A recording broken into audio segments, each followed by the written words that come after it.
오늘은 포톤 스태티스틱스를 다루겠습니다. 플랑크 디스트리뷰션이라고 하는 건데, 이거는 양자역학의 서막을 알리는 그 역사적 사건이죠. 그래서 시작은 이제 19세기 말에 그 전 조명이 개발이 됐죠. 전기 조명, 뭐 가스도 있었지만, 그래서 전기 조명이 개발이 되고 그 빛에 대한 이해도가 이제 점점 높아지고 있던 시기예요. 그래서 그러니까 플랑크 이전에 이제 많은 사람들이 거기에는 뭐 여러 사람이 등장을 하는데 그, 그 빛이 아주 일정한 저기 그러니까 온도에 따라서 아주 일정한 그 스펙트럼을 보인다는 거 알아냈어요. 그러니까 이게 실험적으로 봤을 때 결과만 요약을 하면 온도가 그러니까 원래 우리가 모든 그 열을 가진 물체는 빛을 내잖아요. 근데 그 온도가 낮을 때는 보이지 않죠. 그 빛이 보이지 않다가 달구면은 이제 붉은색이 됐다가 뭐 약간 노란 빛이 났다가 이제 결국엔 파란 빛으로 바뀌게 된 점점 온도가 올라감에 따라서 자, 그 그래프를 보여주는 거에서 3000도 K, 4000도 K, 그다음 5000 K. 자, 이 문제를 우리가 블랙바디 레디에이션이라고 하는데 그 블랙바디 레디에이션이라고 하는 거는 그냥 아주 랜덤한 그러니까 어떤 이제 바디가 있고요. 이 바디는 텅 비어가지고 다만 이제 이 블랙 바디 온도가 T로 일정하게 유지가 되고요. 템퍼러처가 자 여기서 이제 온도가 있으면은 이제 이 일렉트로마그네틱 웨이브가 나오는데 그러니까 실제로 일어나는 일은 뭐 물질에서 어떤 진동이 일어나서 뭐 전자기파를 발생하고 다시 그게 흡수도 되고 자 그래서 여기서 그 전자기파가 그 나오겠죠. 여러 가지 빛의 전자기파가 나올 텐데 자 이게 이제 흡수도 되고 이제 방출도 되고 이제 이퀄리브리엄 상태에서는 그 방출량과 흡수량이 그 똑같이 유지가 되겠죠. 그게 이퀄리브리엄이에요. 그래야 이제 온도가 일정하게 유지가 될 테니까. 그리고 이제 이 블랙바디는 아무런 스트럭처가 없어서 뭐 실제 그러니까 어떤 특정한 애텀이 모여 있다든가 특정한 몰레큘들이 모여 있는 게 아니라 그러니까 굉장히 여러 가지 종류의 이제 머티리얼이 있는 상황이겠죠. 실제 상황에서는. 자, 그래서 이게 구조가 없는 그런 가상의 이상적인 바디고 여기에 이제 살짝 구멍을 뚫으면 이 안에서 이제 뭐가 새어 나올 거란 말이에요. 뭐 여러 가지 종류의 빛이 새어 나오겠죠. 자, 이 새어 나온 빛들의 그 레디에이션들의 스펙트럼을 측정하는 게 이 결과가 이렇게 됐다는 얘기고요. 자, 근데 이게 그 고전적인 그러니까 일렉트로마그네틱 레디에이션은 그러니까 클래시컬 웨이브니까 클래시컬 웨이브를 그 고전적인 그러니까 통계적 우리가 완전히 이게 랜덤 웨이브라고 하고 통계적인 원리를 적용을 하면 어떤 결과가 나오느냐면 사실은 이런 결과가 나오고요. 이게 이제 x축이 파장인데 그 파장의 제곱에 반비례하는 결과가 나오고요. 그러니까 파장이 작을수록 이 인텐시티가 어마어마하게 커진다는 뜻이죠. 자, 이런 결과가 나오는데 그래서 이걸 우리가 울트라 바이올렛 커테스트로피라고 하고요.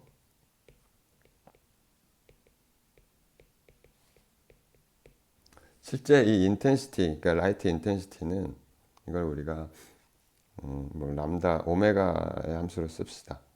이렇게 하면은 얘가 어떤 형태가 되냐면 우리가 좀 이따 유도를 하겠지만 이게 뭐 대략 그 오메가 제곱에 비례하고요. 그 다음에 KT에 비례하는 자 이런 형태가 됩니다. 자 그래서 오메가 제곱에 이게 그러니까 파장의 제곱에 반비례하는 거죠. 자 결국에는 얘가 인텐시티가 무한대가 된다는 얘기고요. 오메가가 0으로 갈 때 그러니까 쇼트 웨이브 랭스가 굉장히 많은 에너지를 갖게 되고 자 그렇다는 얘기는 사실 우리 그 측정과 부합을 하지 않죠. 뭐 경험적으로도 알 수 있는데 그 온도가 낮을 때는 사실 요 그래프가 거의 일치해요. 온도가 아주 낮을 때는 요게 블랙 바디와 거의 일치하는데 온도가 낮을 때는 이제 거의 이걸 따라가죠. 따라가고 가다가 이제 어느 순간에는 뭐 이게 꺾이겠지만 자 그래서 이 클래시컬 웨이브의 경우에 이 그러니까 울트라바이올렛 카타스트로페라는 건 순전히 역사적인 의미의 용어고요. 자외선에 해당하는 거니까 실제로는 뭐 쇼트웨이브 랭스일수록 자외선 극초단파 엑스레이 감마레이가 더 많이 나와야 된다는 얘기잖아요. 그렇지 않죠. 우리가 알고 있고.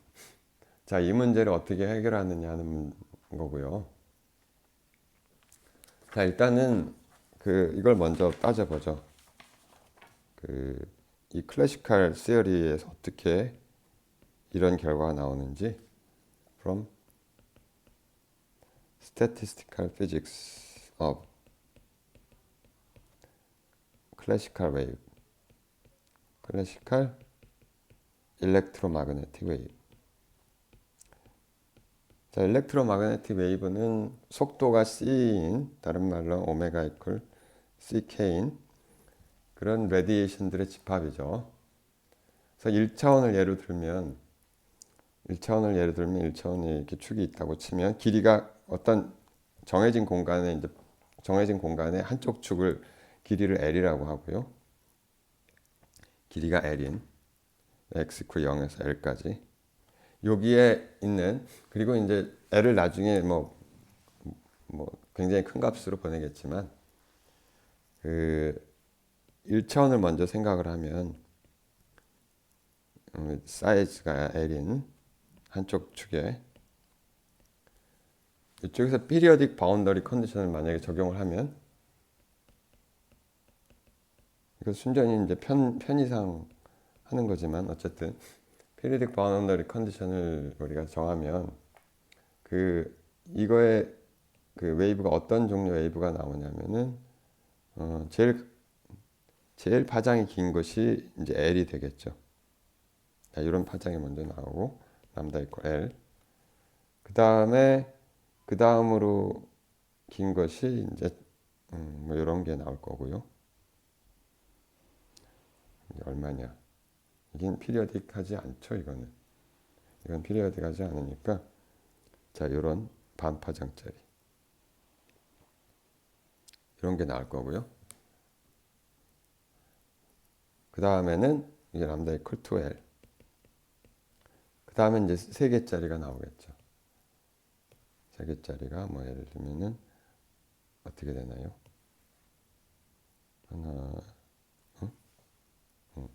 3개짜리니까 이렇게 가고 뭐 이런 식으로 람다 이퀄 3L. 자, 이렇게 해서 파장이 람다가 L 잘못 썼네요. 3L이 아니라 3분의 L. 이것도 2L이 아니라 2분의 L. 자, 람다가 L, 그 다음에 2분의 L, 3분의 L. 자, 이런 식으로 나올 거고요. 또는 우리가 K 밸류로 생각하면은 람다가 1m에 몇 개의 파장이 들어있느냐 하는 거니까 파장이 이를 때는 L분의 2파이, 그 다음에 2개일 때는 L분의 4파이, 이렇게 가서 L분의 2n파이 이렇게 나오겠죠. 물론 이제 플러스 마이너스가 다 가능한. 그래서 n은 정수가 되는. 그리고 자, 그래서 이 하나의 파장과 그 다음으로 짧은 파장과의 간격을 생각을 하면 델타 K가 L분의 2파이다 이렇게 생각할 수가 있겠죠. 자, 그러면 이제 3차원을 다시 생각을 할 거예요. 3차원 우리가 생각했을 때 K 스페이스 상에서 이런 그림을 그릴 수가 있을 거고요. Z축은 뭐 그리기가 어려우니까 생략하고, 자, 여기서 한 포인트 하나하나가 바로 한 스테이트에 해당하는 거예요. 각각의 한 스테이트에 해당하는 거고, 요 그 사이는 스테이트 생각할 필요가 없고요. 야, 스테이트와 스테이트 간의 간격은 이게 L분의 2파이 이렇게 되겠죠. 자, 그러니까 이게 어떤 임의의 볼륨 K D3승 K 3차원에서 여기에 있는 number of states는 얼마나 될 거냐 하면은 이거를 D3승의 n이라고 합시다. 얘는 여기 간격이 L분의 2파이기 때문에 이걸 뒤집어야 되죠. 2파이 거꾸로 생각하면 되죠. 다른 말로 하면은 이게 D3승 K가 여기에 L분의 2파이의 3승이니까 거꾸로 생각하면 D3승의 N은 2파이 3승분의 L의 3승은 V 볼륨이죠. 이렇게 생각할 수가 있을 겁니다. 자, 근데 에너지는 또는 오메가 프리퀀시는 에너지는 지금 모르죠. 아직 양자화를 시키지 않았으니까. 프리퀀시는 CK. 그래서 K의 크기가 같다면은 똑같은 이 K 값을 오메가 값을 가지게 돼요. 그래서 우리가 이거를 이런 식으로 다시 쓸 수가 있는데 2파이 3승에 V. 자, 그 전에 참 여기에 팩터 하나를 추가를 해야 되는데 폴라리제이션 요거 두 개를 붙이는 거는 폴라리제이션이 두 개 방향으로 있는 거죠. 자, 그래서 넘버 오브 스테이트가 2 그대로 쓰고 여기에 다시 4파이 K 제곱 DK 이렇게 쓸 수가 있을 것이고요. 이거를 우리가 그 에너지의 함수를 다시 쓰면 프리퀀시 함수를 이렇게 쓴다고 합시다. 자, 그러면은 K는 C분의 오메가라는 걸 적용을 하면 다른 게 아니라 이 어떤 특정한 프리퀀시에 갖는 이 디스트리뷰션은 여기에 그대로 4하고 4, 8 그대로 지워져서 파이 제곱에 C 3승이 나오고 V가 나오고 이렇게 되는 거죠. 그렇죠? 이렇게 되겠죠. 그 다음에 오메가 제곱. 자, 이거를 우리가 이거 K를 C분의 오메가라는 거 여기에 넣은 거니까. 자, 그래서 자, 근데 만약에 이게 모든 여기에 이제 임의의 가정이 들어가 있는 건데 모든 스테이트에 점유할 확률이 동일한 거예요. 동일하다는 뜻이고요. 자, 그게 통계적인 가정이죠. 통계학적인 가정이고. 자, 그래서 이것만 보면은 이미 여기서 우리가 오메가 제곱이 그 제곱에 그러니까 오메가가 클수록 쇼트 웨이브 랭스에 대해서 굉장히 큰 값을 가지는 다이버지 한다는 걸 알 수가 있죠. 자, 그리고 여기에 에너지 덴시티를 생각하면 에너지 덴시티 특정한 뭐 원래는 우리가 파장으로 하지만 그 프리퀀시로 바꿨으면 이렇게 쓰는 거죠. 자, 에너지 덴시티는 이거 에너지니까 이게 어떻게 되냐? F 오메가에다가 여기 점유할 확률에다가 오메가라는 값을 가지는 오메가는 이제 오메가가 커질수록 이게 제곱에 비례하니까요. 결국은 이 오메가 제곱이 된 것을 우리가 이렇게 이해할 수가 있는데 여기 어떤 구를 그리고요. 이 구에서 살짝 이제 이거 그 저걸 취했을 때 뭐라고 하죠?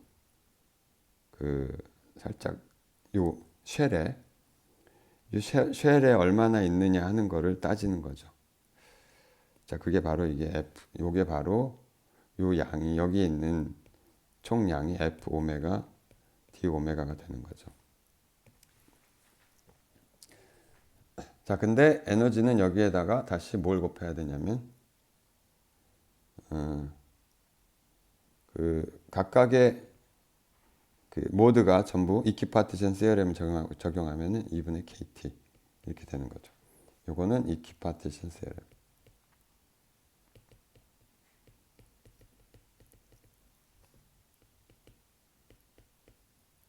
자, 그러니까 얘는 이런 값을 보여야 되고요. 온도에는 비례하고 2분의 KT. 자, 그러니까 온도에 비례하고 저기 오메가의 스퀘어에 비례하는 값이 나올 거라고 예측을 했는데 그렇지 않다는 거죠. 그렇지 않은 거고 실제적으로 관측 결과가. 근데 정말로 이랬으면 우리가 지금 우주가 존재하지 않았죠. 아무튼 우주가 현재의 모습으로 존재하지 않았죠. 그래서 플랑크가 요 가설을 제시를 하는데 사실은 플랑크 자신은 요 양자 가설을 벗어나 보려고 무지 노력을 했다고 해요. 근데 뭐냐면은 이 에너지는 퀀타를 갖고 있고요. 더 이상 자를 수 없는, 더 이상 나눌 수 없는 그 기본 단위로가 있고요. 에너지가 얼마냐면 그 값을 우리가 2의 h 프리퀀시 또는 이걸 다른 방법으로 쓰면 h 바이 오메가 이렇게 되죠. 오늘날 많이 쓰는 방식으로. 그리고 에너지가 아주 높아지면은 얘가 그 익사이트 될 확률이 굉장히 작다고 생각을 한 거예요. 그러니까 어떤 포뮬라를 우리가 생각을 했냐면 이거는 사실 플랑크는 시대에는 근거가 희박했죠. 마이크로스코픽 근거는 없었고 그냥 요 유니버설 포뮬라를 맞추려고 하다가 보니까 이렇게 된 거예요. 사실은 무슨 생각을 했는지 정확히 모르죠. 하고 요게 KT 대신에 요 에너지를 넣고요. 에너지가 KT가 아니라 H바 오메가 이렇게 되고 그 다음에 여기에 적용되는 값이 H바 오메가 나누기 KT 이렇게 되고 마이너스 1. 자, 그러니까 결국에는 오메가 3승에 비례하는 자, 이게 펑션 그러니까 계수를 빼고 보면은 오메가 3승이 나오고요. 그 다음에 요거의 비헤이비어는 자, 이렇게 나오는 거죠. 자, 그러니까 이게 결국은 펑션 뭐의 함수냐면은 그 오메가고 오메가하고 그 다음에 KT분의 H바 오메가. 그러니까 사실은 오메가가 필요 없는 거예요. 자, 요거의 유니버설 펑션이 되는 거죠. 유니버설 펑션 of H바 오메가 나누기 KT. 또는 이제 오늘날 그러니까 우리가 지금 쓰는 노테이션으로는 그냥 KT분의 1 대신에 베타를 쓰기도 하죠. 이걸 KT분의 1 말고 베타 H바 오메가 이렇게 쓰죠. 그리고 당시 이제 베를린에 있을 때 베를린에서 이 실험을 수행을 했는데 요 그래프하고 정확히 맞는 요 유니버설 커브하고 정확히 맞는 실험적인 값을 측정을 했어요. 그래서 그 실험적인 값이 여기 H라고 하는 상수고 이게 대략 6.626 곱하기 10의 마이너스 34승인데 단위는 뭐가 돼야 되냐면 H바 오메가 에너지 단위 돼야 되니까 이게 줄, 세컨드 이렇게 되죠. 얘는 실험적으로 결정이 된 값이고요. 자, 이게 양자역학의 시작이죠. 양자역학 시작이고 딱 20세기가 들어서면서 양자역학의 서막을 알리는 신호가 터진 거예요. 자, 이거를 이제 통계적인 입장에서 좀 더 다시 이해해 보면 우리가 오늘 이건 뭔지 알죠? 이게 보제-아인슈타인 디스트리뷰션인데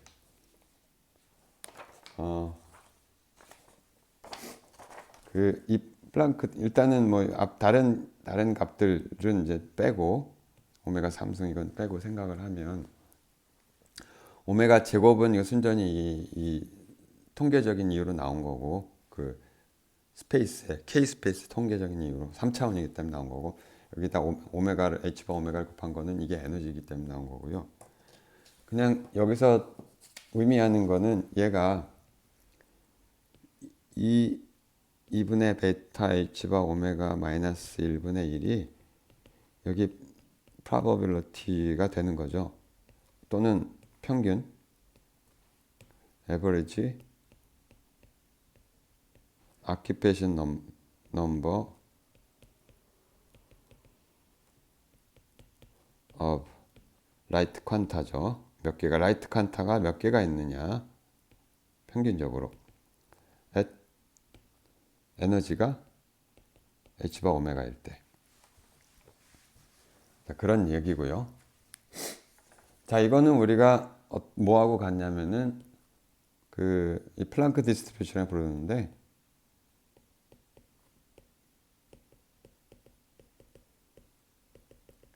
얘는 보제-아인슈타인 디스트리뷰션의 입자의 에너지가 H바 오메가고 그 다음에 뮤가 0인 그런 디스트리뷰션이 되겠죠. 이게 보제-아인슈타인 디스트리뷰션.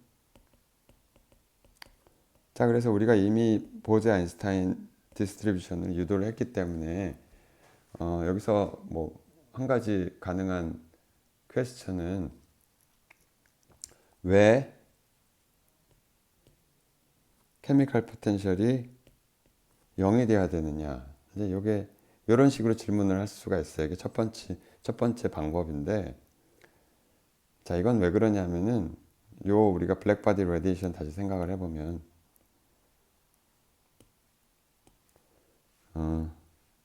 여기서요 우리가 케미컬 포텐셜을 생각하는 이유는 그러니까 뮤가 어디서 나왔는지 다시 따져보면은 이 컨스트레인트에서 나왔는데 어떤 그러니까 입자의 평균 넘버를 결정하는 게 그러니까 그랜드 캐노니컬 앙상블에서 그랜드 파티션 펑션에서 입자의 전체 개의 입자의 평균 개수를 결정하는 게 케미컬 포텐셜인데 얘 케미컬 포텐셜 어디서 등장하냐면은 어떤 시스템이 특정한 n 개수가 nr일 확률을 자 PR이라고 하고 했을 때 이 모든 가능한 상태에 대한 컨스트레인트가 존재하는 거죠. 이 평균 이게 그 넘버로 평균 넘버로. 근데 포톤의 경우에는 이런 컨스트레인트가 필요가 없어요. 없죠. 포톤의 경우에는. 자, 그래서 뮤를 도입할 이유가 없는 거고요. 그래서 그냥 뮤가 없는 상태에서 디스트리뷰션이 맞는 거고.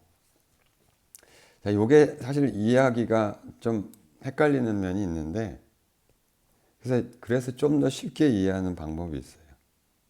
easier way.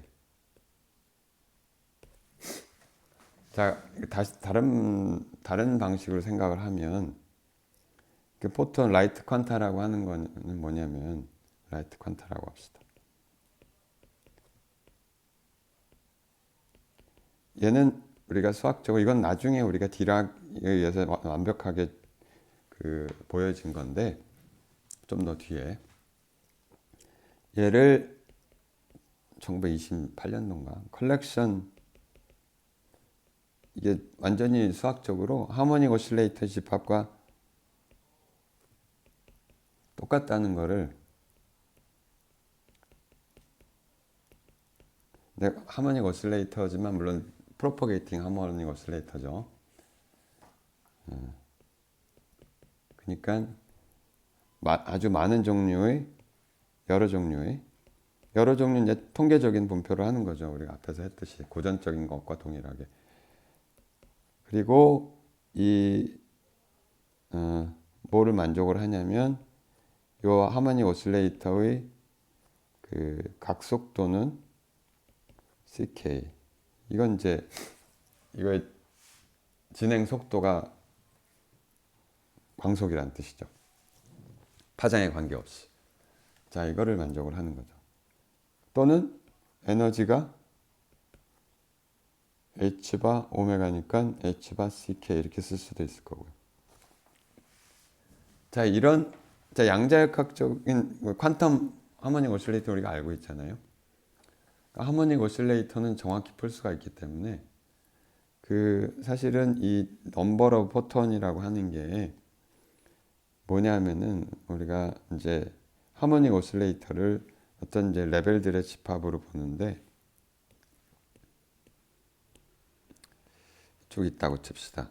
이 등간격인 레벨로 보고 있는 거고요.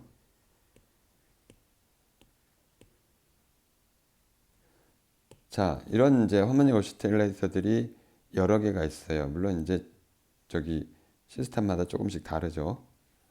이렇게 큰 것도 있을 거고 또 작은 것도 있을 거고. 자, 근데 여기서 이 하모닉 오실레이터의 어떤 스테이트에 내가 점유하고 있다는 건 뭐냐면 이 첫 번째 스테이트가 nk가 0이고요. 여기 에너지가 nk에 h바 오메가 k 이렇게 되는데 이 레벨의 몇 번째 익사이트 스테이트냐 하는 게 포톤 넘버가 되는 거죠. 어떤 건 뭐 다른 건 여기에 있을 거고 뭐 여기는 여기에도 있을 거고. 자, 그래서 이 nk라고 하는 거는 뭐 우리가 넘버 오브 포톤이라고 얘기를 하지만 이거는 실제로 다른 방식으로 이해를 하면은 이게 n번째 익사이트 스테이트의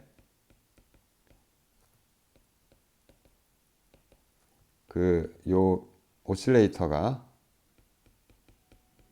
있다 라고 하는 것과 동일하죠. 이 문제가. 자, 그래서 이 문제는 양자역학적인 하모닉 오실레이터 집합으로 볼 수가 있고요. 자, 그래서 이 파티션 펑션은 토탈 가능한 스테이트의 토탈 에너지에다가 익스포넨셜 마이너스 베타 이렇게 될 거고, 요 R이라고 하는 거는 어떻게 결정이 되냐면은 요 몇 번 각각의 오실레이터들이 몇 번째 익사이트 스테이트에 있느냐에 의해서 결정이 될 것이고요. 다른 말로 하면은 N1, 뭐 N2, 그래서 레벨이 LK라고 쓰고요.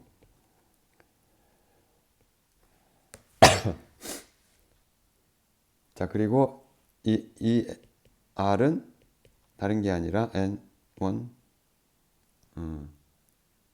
E1 더하기 N2, E2 더하기 똑같이 이렇게 쓸 수가 있을 거예요. NK, EK. 물론 이 에너지는 H바 오메가에 해당이 될 거고. 자, 그래서 이거를 우리가 다시 쓰면 이는 서메이션의 가능한 세트의 NK고 이걸 NL이라고 합시다. 나중에 K라고 하는 걸. 자, 그리고 여기에 이게 가능한 익스포넨셜 마이너스 베타하고 우리가 앞에서 했던 것과 완전히 동일하죠. 서메이션의 이 1n1에 더하기 이 서메이션은 여기다 쓰지 말고 이 2n2에 쭉쭉쭉 해서 이 lnl 하고 다 더하는 거죠. 자, 얘는 우리가 앞에서 그랜드 파티션 유도할 때 했던 것과 동일하게 분리가 가능해요. 이 경우에는 이제 케미컬 포텐셜도 없고요. 자, 분리가 가능한데 이게 어떻게 되냐면 특정한 모든 가능한 K, L 값에 대해서 이 L이 이 넘버는 0에서부터 무한대까지 가능하고요.